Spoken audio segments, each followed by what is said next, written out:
I said last time when I featured a watch from the brand Perpetual that it wouldn't be the last one that I feature, the last one that I get into my own collection.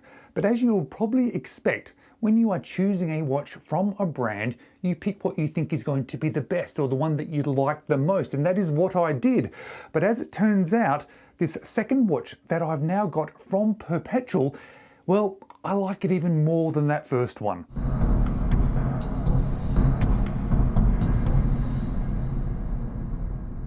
Hello, you're watching James. My name's James, you're watching me, and I am talking about watches, and I'm talking again about another watch from the brand Perpetual, a brand which I think is extra special, and it is extra special because of the brand owner Alex. Alex puts these watches together himself in Hong Kong. He does all the quality checks, he does all the checks of the movements himself, and you're getting a watch which you know is going to be of a certain level of quality because of that hands-on experience, hands-on involvement from the brand owner. And I've been able to get hands-on with another watch from Perpetual because Alex was nice enough to send me out another one for review. I specifically chose this one because I thought it looked great and I wanted it in my own collection, but because he did send it out to me, I am going to be putting that sponsored icon up there, and I'm going to be putting a link directly to the website so you can have a bit of a look. And it is definitely worth having a look at the range of watches that he has. There is a definitely themed to the watches, but there is something special about it, and I would encourage you to have a bit of a read through the information that's on the website too. But then as I go onto the website and I look specifically at the watch that I'm showing you today, the C-07, the chronograph, you're going to see there are actually a couple of different variations of this one with sort of the colors of the dial as well as the hand configuration. But this white dial C-07, well, it is $500 US. And you'll see that it comes with heat-treated blue custom-made Breguet style hands, but not just Breguet style hands. They're not off-the-shelf hands that you could buy and then put onto a watch. These have been modified by Alex, custom ordered for this specific watch. And this is a bit of a theme that you're going to get about this watch. This is not just a watch that has had parts ordered and then assembled. These are custom parts that have been put together specifically for this design, and that makes it a watch that is a little bit extra special as a result of that. It, of course, as you would expect of a watch that has had so much thought into it, it does have a sapphire crystal on the front, but also on the rear of the watch. And you'll see as you look at the dial that it has been slightly simplified. The removal of the second track, which you would normally expect from a chronograph, has been specifically removed for the visual aspects of this watch to ensure that it is a much more sort of simple design and that Alex thought was a better visual choice versus having the chronograph ability to count those seconds. And this watch is powered by the Seagull ST1908 moon phase. A moon phase window that has actually been changed out to look a little bit different, to be a little bit more specific. Again, a custom feature for this watch, not just the standard moon phase dial that comes with the movement. And all those things do sound good. Having those customizations to this design, having those thoughts and choices made by Alex so it suits this design. But I love how transparent then Alex is. And that's why I asked you to have a bit more of a read on the website. But as you read through that information, he's then very transparent with some issues in regards to the movements. And it's something that I've heard of before, but the brands who are featuring watches with these movements don't tend to tell you this, but he has come across that these movements, these Seagull movements, have a very high failure rate. In fact, 2 out of the 3 movements that he orders from the official Seagull company that's located within Hong Kong, has a failure rate of 2 out of 3. And something that he does ensure in his watches, unlike other manufacturer brands of watches featuring these movements, is that he specifically checks every movement, ensuring that a movement that you're going to get from one of his watches is not one of those 2 out of the 3. He ensures that you always get a Seagull movement that is going to work perfectly for you.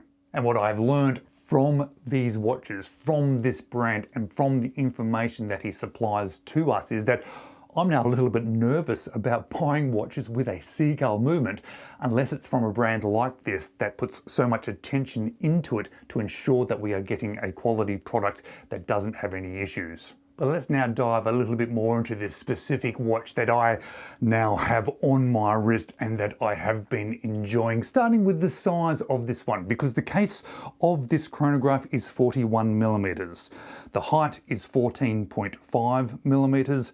The lug to lug is 47.7 millimeters. The lug width is 20. And that strap that comes with it does taper down to 18 millimeters, and the total weight is 91 grams. And I'm so pleased with the size of this watch because I think it is right for the design.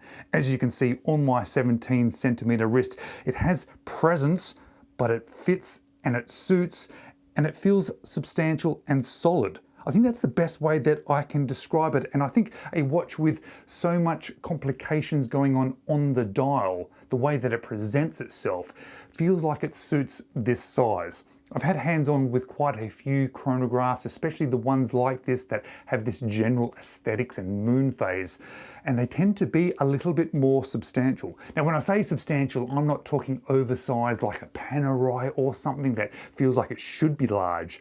I'm saying that it feels right and solid and just right for this particular style. But as we zoom in on the dial of this watch, we start seeing some design elements, some features that really make this watch a little bit special. I say that I like watches that have elements that grab your attention, but I love watches that grab your attention and then hold your attention. And this one has those details that you can definitely see when you are zooming in on it, including that silver white multi-effect dial, because it does have that generalized sort of waffle style background. But then when you look at the subdials, in particular the date window subdial at the 12 o'clock, it has this expanding flower design. There is then black printing all over the dial, denoting those small markers and sort of numbers.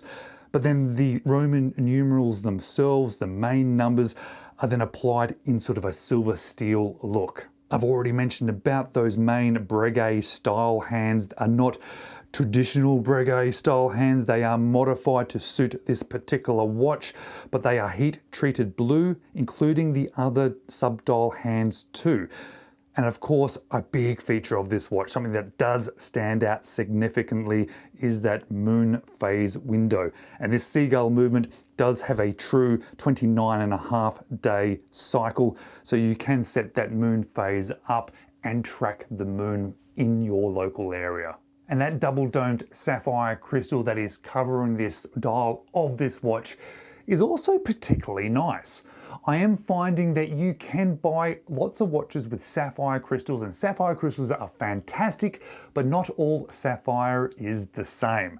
Just to say that it has sapphire crystal is nice, but to have a good quality sapphire crystal, well, that's something a little bit different, and it is noticeable when a watch comes with a good quality crystal, and this one certainly does. It has a absolutely beautiful, almost see-through effect that is, well, it's almost invisible. I know that crystal in general has a see-through effect, but to be completely almost invisible, have that sort of look to it like it is not even there, that creates a little bit of a special feeling and look, and this one has that for me. Then as we look beyond at that solid bezel and the case, as again we would probably expect for a design like this, the whole case is polished. Now, normally an all polished case becomes a little bit boring, but on a design like this, it doesn't need that additional elements of brushing, especially when you then make a few design choices like Alex has with this one. When you look down on the lugs, having that large screw pin go through the lugs gives it another little design element that I do enjoy. But then there is something special that this watch has that I haven't experienced from many chronographs, and that is the actioning and the feeling of both the chronograph buttons and the crown. I've had quite a few watches featuring this ST seagull movement before, but I've never had a winding experience like I have from this one. I'm not sure how he has achieved this specifically, but what I can say is that the winding of this watch is beautiful. The pressing of those buttons to action that chronograph is beautiful. well beyond what I would have expected from this movement, but also this price category. And of course you can see that amazing looking seagull chronograph movement through that sapphire case back. And as I look through that, I'm now seeing it differently. I'm now not just seeing a beautiful yet somewhat affordable chronograph mechanical movement. What I'm now seeing is a beautiful chronograph mechanical movement that has been checked, that I can rely on, that I don't need to be concerned about failures. And it's now a new worry that I have, so I'm keeping that in mind, and I now enjoy this watch that little bit extra more, knowing that I can rely on it. And I am enjoying that this watch has been paired with this blue leather strap. It is a little bit hard initially. It does require some wearing in. This is one that I've been sitting at night bending a little bit to try and conform to my wrist. But now that it has conformed, it feels nice, it feels solid. And to be honest, the majority of the reasons why I like it is because of the color then matching in with those heat-treated blue hands. But definitely the quality is there as well, which is nice. Not all watches that we buy in this price category, and I know it's not the cheapest watch that I'm featured on this channel, but definitely in this price category, I've had so many straps that I just don't enjoy. This one I do enjoy, especially now that I've worn it in. And at this point, you may be thinking, and I know I'm thinking, that I've been very positive about this watch, very positive about this brand, and there are lots of reasons why I have been this positive. But let's try and balance this out just a little bit, shall we? Because as I look at this watch, there are a few things that stand out that you might want to consider. Those Roman numerals, well, they're not everybody's favorites, and they're not my favorite either.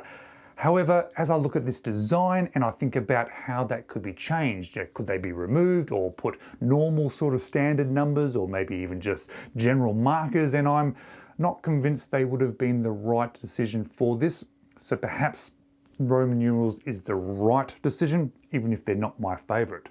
Alex mentioned that he's removed those second markers from the dial, effectively creating a sort of lack of use of the chronograph, or at least in the way that it can be used.